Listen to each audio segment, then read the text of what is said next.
City of Seattle closes 3 parks for a total of 60 days, and the reasoning was we have had negative activity. Political leadership, parks officials in Seattle, Washington, they can't work their way out of a paper bag, and that's how you get here. Let's get into it. Here we go. Negative activity. What is that?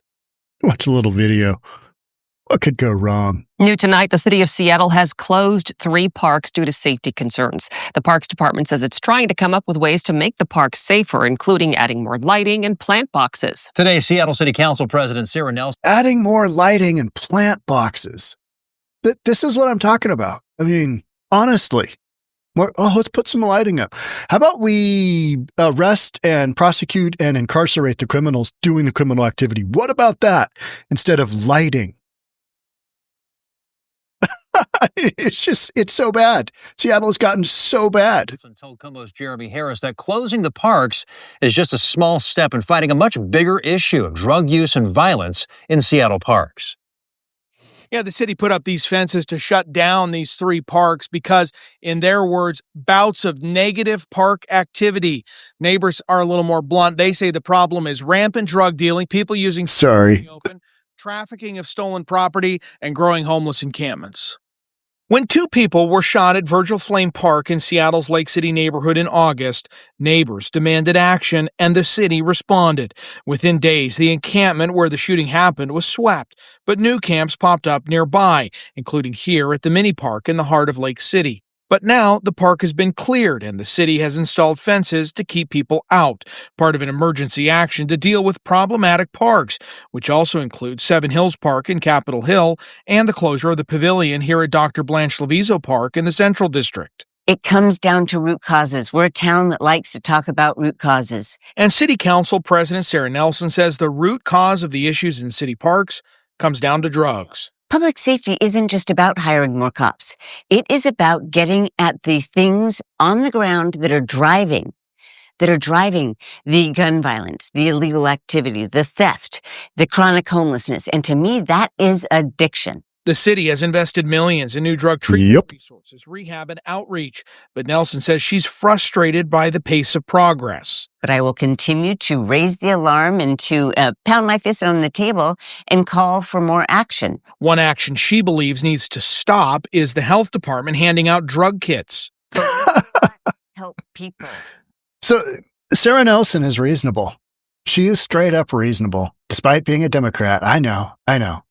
For a elected Seattle public official, she is reasonable, and she will not get elected for a second term because there's such big pushback right now from the whole Trump thing, and from people in Seattle are just lefty crazies. They're literally checked out mentally.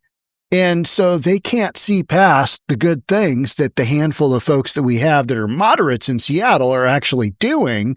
And instead they're like, let's go with that person. They want to abolish the police. What could go wrong? And that's literally politically what you've got going on in Seattle. We're going to have a mayor that's going to be an absolute nut job. And we're going to be off to the races.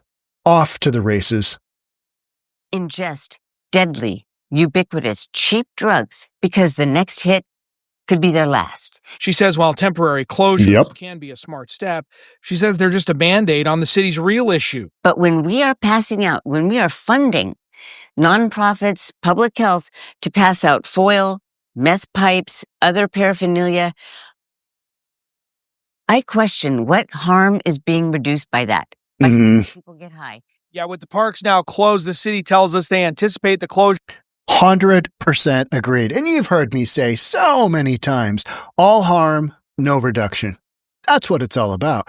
But you're in a city of Seattle where you've got, politics are driven by ideology. They're not driven by reality. You've got this massive disconnect. And that's how you get the social utopia, dystopian, aspect of Seattle that is just like, what? We're doing what? Oh, hey. The last 60 days. In that time, they're going to have community meetings, talk about the future of the park, the neighborhood. Reporting from Lake City, Jeremy Harris, KOMO News. Yeah, so the interview there with Sarah Nelson, that's a good interview. Let's go here. I want you to see kind of how citizens are reacting to this. This problem has metastasized. What used to be a neighborhood park is now locked behind fences. The park has been marked as a safe space to come and do drugs and be an outlaw. And that cannot go forward. Seven Hills Park is one of 3 parks in Seattle now closed for 60 days.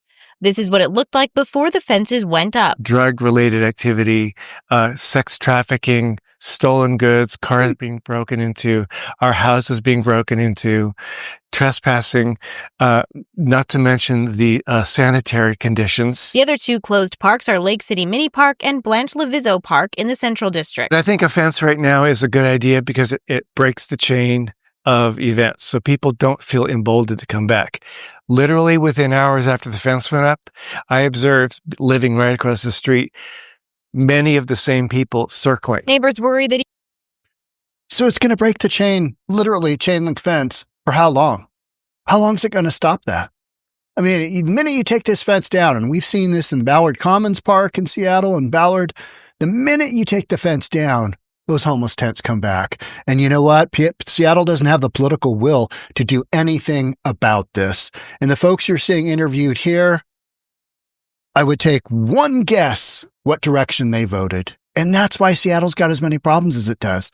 Political leadership with ideology instead of looking at boots on the ground, what's going on. Well, you got a bunch of nut jobs, living in a park, urban camping in a park, and it's all based on drugs. What could go wrong? So you keep voting Democrat, you keep voting with these progressives. This is what you get. This is what you're stuck with. even with the parks closed, the problems are just shifting somewhere else. When I see an encampment across the street where fentanyl is being smoked, who knows if it's being dealt?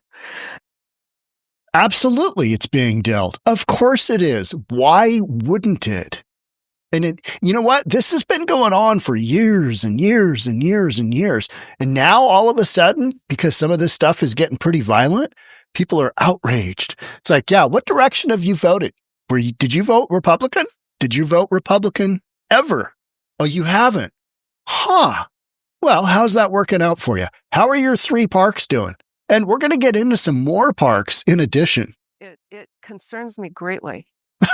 I have concern. Encampment near Lowell Elementary has been growing for weeks. Blocking the sidewalk. There's several tents up there, garbage, abandoned furniture, all kinds of clutter and garbage, and who knows what else is on the ground there. Mary Lamry says she's used the city's Find It, Fix It app multiple times to report it, but nothing has been done. Desperate for help, she flagged down a Seattle police officer. I said, "Officer, there's a fentanyl encampment across the street from Lowell Elementary." And I said, "Tomorrow's the first day of school." Neighbors say they're out of patience and want... And you know what the cop said? Sorry, can't help you out. Too busy doing other criminal activity. We got too much crime going on, not enough cops. And you know what? There's zero political will in Washington state to really solve these issues. Don't have the will, don't have the resources, don't have the put it into action ability, because you got a bunch of people just chasing their tails around. And this isn't going to get solved. All you're going to do is play whack-a-mole. Well, we're going to close the park down. Well, they're going to come back. And then the neighbors are, I'm outraged. Well, how'd you vote? What'd you vote for? Did you vote for the people that allowed all this to happen? Absolutely, you did. So, get what you pay for. Want the city to take responsibility. Start really dealing with this head on. And what are we working with here? What is going on here? Do I want to know? I mean, honestly. Okay, moving on. Realize you have a serious problem and quit making excuses for it. Help us and help these people. Help yourselves. This is insane. And Seattle Public Schools says that they're working with the city. They even changed some of their bus routes to keep kids safe. Live in Seattle, 𝗏𝗏𝗏𝗏, King 5 News. They changed the bus routes. They changed the bus routes. We put up lights. We changed the bus routes. We decorate the sidewalks with art. but we don't go after the criminals. We don't prosecute the criminals, and we don't incarcerate the criminals. We just let them go. Time and time and time and time and time again. I mean, there have been people that have run on a platform of, well, we're not going to prosecute misdemeanors anymore. And you're left with like, what? What are you talking? So you're just going to let all criminal activity go? Yeah, it's racist. Okay. All right. Yeah. Mm-hmm. Whew. But you know what I always say? Podcasts for days. Seattle officials have made closures at 3 neighborhood parks. Yeah, Lake City up north, Capitol Hill kind of central, and then Central District a little bit further south. So the changes could include removing certain park elements, installing fences, or adding amenities like lighting or garden beds. Seattle Parks plans to meet with community members to discuss next steps. How about you let the police do their job? We just got out of the 12-year federal oversight. How about you let the police do their job and arrest some people? And how about we have a judicial system where they actually incarcerate people for long periods relative to their criminal activity and hold them accountable? What about that? How about we do that? Instead of some community members meeting with Seattle Parks officials to talk about the negative activity and how we can turn that into positive activity at the park. Each park has been impacted by bouts of negative park activity, and we will continue to ensure that all parks are clean, safe, and welcoming. Lake City Mini Park is a plaza at a busy intersection, has been a site for homeless camping, urban camping. City cleared an encampment near Virgil whatever park last month after a shooting left 2 men dead. Let's take just a quick look at that. Yeah, Seattle crews clearing Lake City encampment following deadly shooting. Let's see what's going on there. It was the scene of a deadly double shooting in North Seattle, and today crews will finally clear out the homeless encampment at Virgil Flame Park. So let's check in with Fox 13 Sean Chitnis. Sean, community members there say this has been a long time coming. John, good morning. That's right. They are certainly frustrated because they have wanted to see this sooner. They brought those concerns to the city earlier this summer. And of course, all of this happening with the cleanup expected later this morning, just 2 days after a deadly shooting. So you can understand why they are feeling that way. Parents say that they made it clear to the city that there were some serious issues going back to June, but they felt those concerns were never addressed. Police did find 2 men who had been shot on Monday evening at Virgil Flame Park. Neighbors say they noticed the situation getting worse a couple months ago when the encampment popped up and started growing. A group of mothers who live across the street from the park spoke to Fox 13 this week, but they didn't want to share their identities out of fear for their families. Here's what one mom said about this current situation. I don't feel safe. I'm worried about the future of our community. Should be. To get to a point where we're back at the park and we can restore faith in it and, just make it vibrant like it had been a few months ago. The problem you've got is when park officials close down a park, push all the homeless people out, they're literally just playing whack-a-mole. Those people have to go somewhere, right? Those people have to go somewhere. They're not going in to congregate shelter. They're not going into tiny homes. They're just living out there, doing their thing, doing their urban camping. The dealers know it. The traffickers know it. And it's just a free-for-all. It's an absolute free-for-all until, we've got 2 dead in a North Seattle shooting. Shooting at Seattle's Virgil Flame Park left 2 men dead Monday evening. I mean, gunfire fatally wounded the 2 men around 6 p.m. Imagine going to your park and, hey, now what's going on here? A lot of heavy police activity at the park today, right? I mean, this isn't hard stuff to figure out. You've got cause and you've got effect. And now Seattle's stuck with it. I mean, Seattle is stuck with this problem because we have zero ability to actually work our way out of it.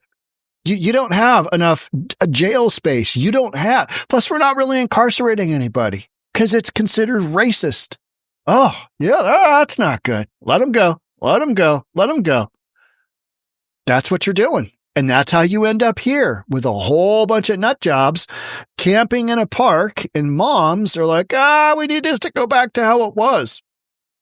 I mean, maybe, probably not. Probably not. I mean, this is up in Lake City, and that is, pretty close to where you've got Highway 99, Aurora Avenue North, one of the most infamous spots in North America for human trafficking and sex trafficking. It's where all the pimps go. They're like, Seattle is off the hook. I mean, you want to make some money, you take your girls to Seattle and you pimp them out to those tech bros. That's what you got going on. They're the ones that can afford all this, and you've got a massive industry of people. Highway 99, yep, let's go. Let's do this. Crazy stuff. Suspect charged in violent volunteer park attack. That was August. I mean, the stories just keep a-going. Cal Anderson Park, that's 𝗧𝗓𝗏, overrun by growing homeless encampments, yet City of Seattle said it's resolved. Oh, it's resolved. It's all good? It's all good? Okay, but I still see a lot of tents around here. I see this as a homeless encampment, but you're telling me it's all good. Yeah, I mean, what are they going to say? Oh, yeah, it's terrible, and we don't have the ability to fix it. You know, if this is a big liberal progressive city, they're always talking about transparency. Well, if we were transparent, you'd just say, yep, we built it, the infrastructure for the homeless industrial complex, and we built it, and they came, and they're here, and they're not going away anytime soon, because the mechanics to get the homeless into treatment, into mental health care, into jail, we don't have the ability to do that in mass, in large scale. So this is what we have the ability to do, is individually sweep out one park at a time, which Bruce Harrell has done a great job at. And he will not get elected. He will not get reelected this year. He will not get elected. Sarah Nelson will not get elected.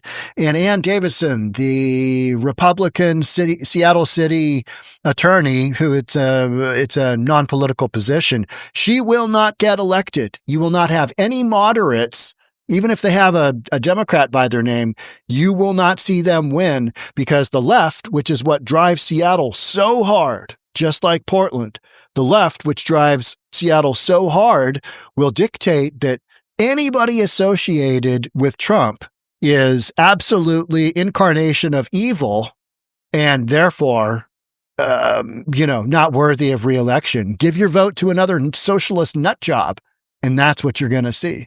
So Cal Anderson Park, 𝗧𝗓𝗏 Park, homeless encampments, just right over the top. It's okay. And you see this time and time and time and time again, this going on. How about let's harken back to this story, right? Seattle man's repeated, that is Steve Irwin. Seattle man's repeated park damage arrest highlights flaws in mental health intervention. Steve Irwin, I interviewed him, and he was digging for gold. He was mining for gold in a King County Park near the International District. He literally took a backhoe, stole a backhoe, started taking down trees, and he's mining. He had an open ore mining operation, and I talked with him, and, I interviewed him very briefly, and he was showing me his precious metals, and they were pebbles that he found in the dirt at the park. Absolutely out of his mind, on drugs, on meth, living in the park, cutting things down, cutting trees down, logging, mining, you name it. Andrea Suarez was there, and she named off like 7 different, accelerants, gasoline, we got propane, we got this kind of tank, we got that kind of tank. He literally had like a mini machine shop going on. He had a washer and dryer at the bottom of a hillside park. He had all this stuff, and he got arrested like 5 times. I don't know where he is now. But this is Seattle's reaction to people doing criminal activity in our park system. We don't really have the mechanisms to handle it, nor do we have the political will to handle it. Nobody wants to deal with it. Nobody, I shouldn't say nobody, but those who do deal with it, trying to get people into treatment, trying to get people into mental health care, whatever it is that they need, they're often met with, huge amounts of resistance because they are the Antichrist. They are literally Satan incarnate by trying to help people get off the streets because this whole ideology of, free will and let people do what they want. How is that working out? How's that working out in Seattle parks? It's not. It's simply not. Here's the last one I'm going to bitch about. This is the last one I'm going to bitch about. Neighbors and park goers clash over effectiveness of new fence at Nude Beach Denny Blaine Park. This is the park where, people were doing weird sex acts. Guys were coming from all over. They're coming up from Tacoma to go, spank the monkey, have sex with other people at the park. And neighbors are like, we don't want little Johnny and Susie, hanging out at the park, even though you've got all this stuff going on. So city officials put up this green barrier here and put up a notice saying, hey, beyond here, east of here, it is clothing optional. So instead of dealing with the illegal sex acts going on, you had one guy that I think he came up from Tacoma and he had his red S10 Chevy pickup truck. And somehow he was, spanking the monkey for like 6 hours on the hood of his truck. And people are, going by going, what is that? Oh, the guy's jacking up. What? At the park? And the answer is yes. The answer is yes. So now they put this green mesh stuff up. If you get up close, I'm told, I have not gone to this park. My son Kiernan has. He walks his dog. And they've stopped by. And my son Kiernan said there are typically some black dudes smoking weed. Okay. All right. Because, this is a park and, it's kind of anything goes. And if you're doing anything short of illegal sex acts, you're not going to get hammered on. So you get some black dudes. And then he said you have a whole bunch of people down at the waterfront that you can't really tell what sex they are. They are morbidly obese and you are not able to distinguish sex features. And I was like, oh, okay. All right. Okay. Yeah. So, there's that. And everybody down kind of at the waterfront is nude. Everybody up top was not. Normal folks just going to the park and then, a few feet away from you beyond this fence here, you've just got kind of anything goes. But my son said he stopped by there with the dog because he's seen my podcast on this. And this is literally not a far walk from his house. This is in one of the most expensive parts of Seattle. You've literally got 20, 30, 40 million dollar homes surrounding these big waterfront compounds. And you're looking back east at city of Bellevue and you're looking right at Bill Gates' home. So this is one of the premier areas in Seattle. And this is what they come up with for don't arrest the people doing crazy criminal sex activities at the park, because in the state of Washington, you could be naked outside, but the minute that transcends to some kind of illegal act, some kind of sex act, then it's illegal. So let's not arrest the people doing the crazy stuff. Let's give them their own space and it should work out just fine. It should work out just fine. So that's how Seattle is currently handling a lot of this stuff, which is they don't really have a solution. Nobody has a solution. Everybody wants to have these meetings. They want to talk about it. They want to get into it. They really want to come up with an idea. And instead, it's right in your face, which is you got to hold those accountable for those who are doing criminal activity. You got to hold them accountable, but that we're not about accountability because this is a progressive, this is a far left driven city. And that's what we do. We ignore reality and we go with ideology, which is, well, if we just put up a barrier and ignore that it's going on, we'll make everybody happy. We'll let those people just go down to the waterfront and go to Pound Town and, Hope little Johnny and Susie don't see it through the transparent green to the waterfront. And so now you've literally got little Johnny and Susie can't go down to the waterfront because that's where all the naked people are. And, my son said he saw, 12-year-old kids riding their bike through. It's 10, 12-year-old kids. I mean, you don't even need sex education after that. Or maybe you do if you can't tell what sex people are. Whole nother story, right? I went to the beach and a guy came out of the water. Maybe I'm not really sure. Don't really have any idea. And then he was involved with another human being. And Seattle for you. Seattle for you. That's what we got going on. Podcasts for days, weeks, months. Oof. Yeah, a lot going on here. A lot going on in Seattle, and it isn't necessarily good. So make sure you're subscribed. Hit that notification bell. We're dropping 2 videos Monday through Friday, one on Saturday, one on Sunday. And if you enjoyed this video, thanks in advance for smashing that like button. I'll see you on the next one. Bye for now.